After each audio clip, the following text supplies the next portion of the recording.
Jimcaale Cali Maxamuud oo ah wakiilka Komishanka Mihnadayaasha Caafimaadka ee gobolka Sanaag kana mid ah shaqaalaha wasaaradda caafimaadka oo maanta si gaar ah ugu waramay telefishinka Badda Cas ayaa waxa ugu horeynba uu ka hadlay mashruuc ay imtixaan u galeen isaga iyo shaqaale kale kuwaasi oo ka musuqmaasuqay isuduwaha wasaaradda caafimaadka ee gobolka Sanaag Dr. Naasir Cabdiraxmaan waa sida uu hadalka u dhigay shaqaalanimo aanu ku helay imtixaan hay'aded أنا كسب بحنا هاي DRC بشي نوفمبر 2019 إمي كان مدة كده بساعة الشمبلوت مشروع عاس هاي فلنا يسي هاي DRC امتحان بانو قلي أفر قف بانو كسب بحنا سد حويل يجبت مشروع عبدالله يسوع حينو بلامو شنوري إلا إمي كان مشروعي مال سل إيراتنا رجعي وركما هينو markaan weydiinay isduwa wasaaradda caafimaadka wuxuu noo sheegay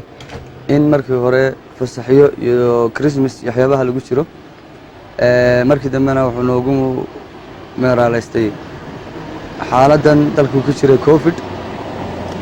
ugu dambeyn waxaan soo ogaanay warar xaqiiqo oo sheegaya in mashruucii naloo qaatay ay wasaaraddu iyadu musuqmaasuqday oo meeshii loogu talagalay meel aan ahayn aysiisay Jimcaale Cali Maxamuud oo hadalkiisa si wata ayaa ka deeriyay xaaladda shaqo ee wasaaradda caafimaadka oo uu ku tilmaamay inay tahay fadhiida waxana uu isuduwe Naasir uu ku eedeeyay inuu afduubtay dhammaanba shaqooyinkii wasaaradda ka socday isagoo intaasi ku daray in qarashkii wasaaraddu ugu talagashay wacyigelinta xanuunka coronavirus ay wasaaradda caafimaadka ee gobolka Sanaag ay iyadu leexsatay isla markaana aan loo wajihin sidii loogu talagalay waana kan isagoo mar kale arrimahaasi ka hadlaya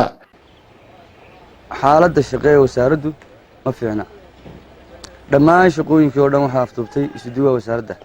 isaga oo dhammaan wax allaaleeyo wixii qarash iyo budget loogu talagalay wasaaradda ay jeebkiisa iyo afkiisa una ku dhacayso laguna fulin dantii guud ee loogu talagalay haday tahay kabka isbitaalka haday tahay qarashaadkii wasaaradda haday tahay wacyigelinihii xanuunkan COVID dhammaan wuxuu ka dhigtay hanti uu isagu leeyahay wasiirka wasaaradda caafimaadka Cumar على وزير وزارة عافمات قبل السناق وحكتشر مسق آدم بحسن وكوكوبان كليه ولي بيسدوه دمان وحسكوا أفضل بشقوينكي يو محاهيتو هوله عافمات كي مان لها كليه بيشارك سروق الشرع سيدو كلا وحو البابدا وحو اسبتال كي دولته كاسو دادان بروفيشنال هين دادان محاهيتو يقون عافمات لهين bulshadiina markay aragtay quality-ga iyo maxay tahay tayaraanta isbitaalka weyn ee dawladda oo dhammaan shaqaalihii ka shaqeyn jireen oo kamid ah dawladda laga dhigay oo kuwii shaybaarka joogay dawladda laga dhigay oo kuwii qaliinada fulinayay dawladda laga dhigay oo dhammaan dhaqaatiirtii kale oo dhan lagu tacadiyay ayay muddo ka carartay waxay tageen meesha la yiraahdo isbitaalada private-ka haddaba halkan waxaan baaq uga soo jeedinaynaa wasiirka caafimaadka madaxweynaha jamhuuriyadda Soomaaliland dawladdiisu waxay halays ka dhigatay ama ay muddooyinka ugu dambeysay ku shaqeynaysaa in la dagaalamo musuqmaasuq runtiina waa la yiri marka loo eego dawladii hore maanta way ka yartay haddaba waxaan leenahay wasiirka wasaaradda caafimaadka musuqmaasuqa ugu baahsan maanta wuxuu dul yaallaa wasaaradda caafimaadka gobolka Sanaag ninka sameynaya mas'uulka ka ah waa Naasir Cabdiraxmaan idinku maxay ka caawinaysaan waxaan ka caawinaynaa anigu shaqadii aan sheegay baan ka caawinaynaa TRRC meel alaali meel shan iyo Britain aan garanayn doorkii aan wasaaradda ku lahayn aan garanayn shaqadii mihnadayaasha caafimaadka oo uu xitaa isagu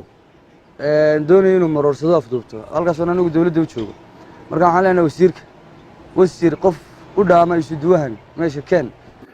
dhinaca kalena isuduwaha wasaaradda caafimaadka ee gobolka Sanaag Dr. Naasir Cabdiraxmaan oo aan isku dayay inaan eedahaasi loo soo jeediyay aan wax ka weydiiyay ayaan ii suurtay galin xilli aan xafiiskiisa ka waayay Saciid Muuse Faarax telefishinka Badda Cas TV